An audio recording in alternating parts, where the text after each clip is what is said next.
안녕하십니까. 저는 강남농업법인의 김혜선 고문입니다. 오늘도 정봉수 농사님 모시고 매일 노동 뉴스에 나온 그 기사를 바탕으로 법적 구제 이익에 대해서 한번 어떤 내용인지 말씀을 들어보도록 하겠습니다. 예, 안녕하십니까. 공인노무사 정봉수입니다. 오늘 날짜인 매일 노동뉴스에 나온 내용입니다. 육아휴직 전 대기발령 불이익 구제 신청 가능하다, 이렇게 대법원 판단이 나온 내용입니다.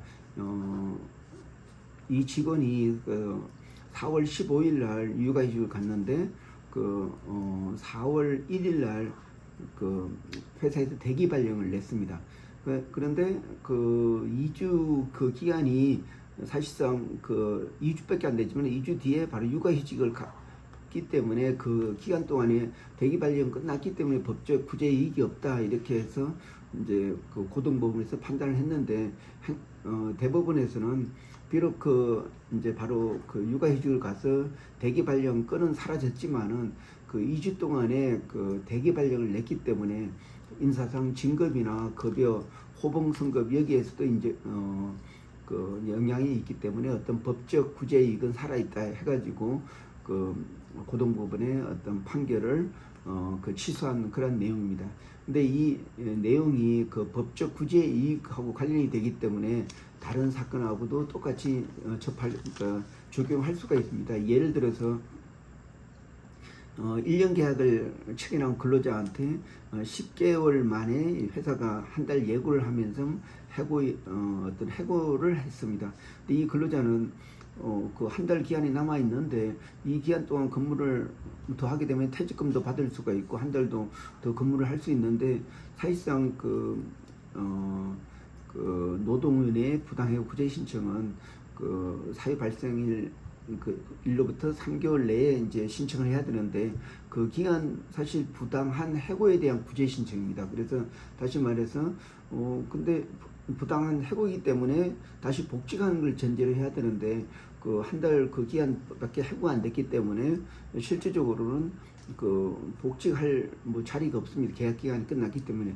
그런데도 불구하고 노동위원회에서는 이 사건을 계속 진행해서 판정까지 가야 되는가, 이런 문제가 있었는데, 사실상 얼마 전까지만 해도 부당 해고에 대한 구제 신청이기 때문에 구제의 실익이 없다 해서 각하됐던 내용입니다. 그런데 이 법원의 판단에 의해서 비록 복직이나 어떤 다시 일할 수 있는 건 아니지만은 한 달 기간에 대한 임금 청구권은 가능하다. 그렇기 때문에 법적 이익은 있다 해서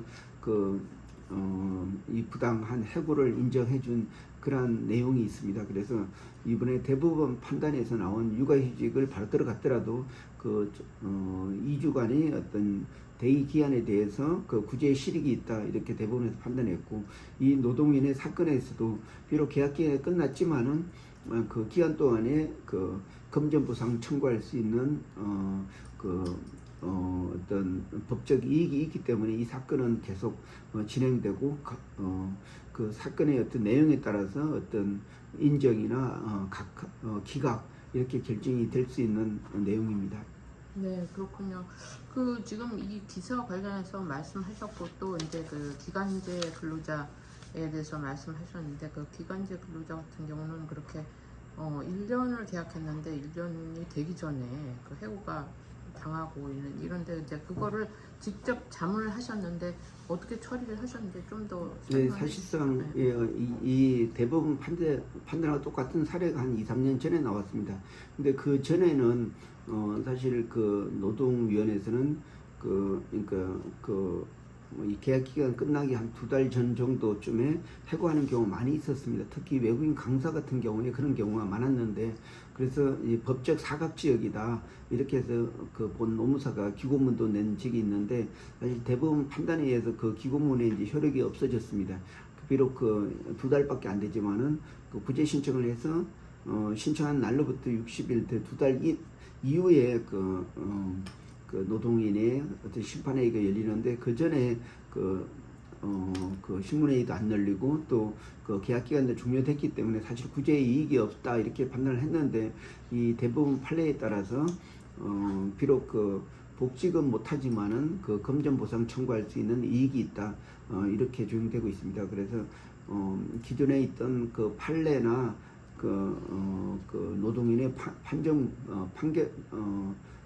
판결문이 이제 바뀌게 됐습니다. 네.